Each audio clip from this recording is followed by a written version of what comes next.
Assalamu alaikum. Ушул жүгөрү чабуучу силоско даярдоочу техника Кочкор районуна келди.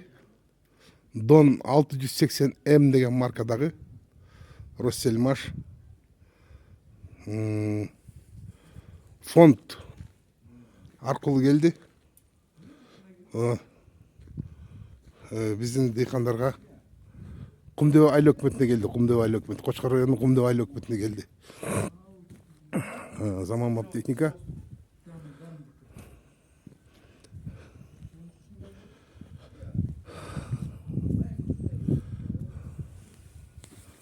Bunu iki agregatına geldi.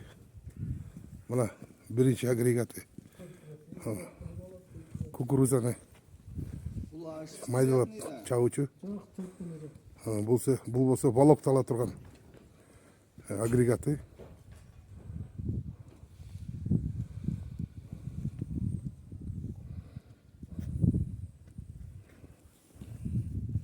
Кыскача маалымат ушу.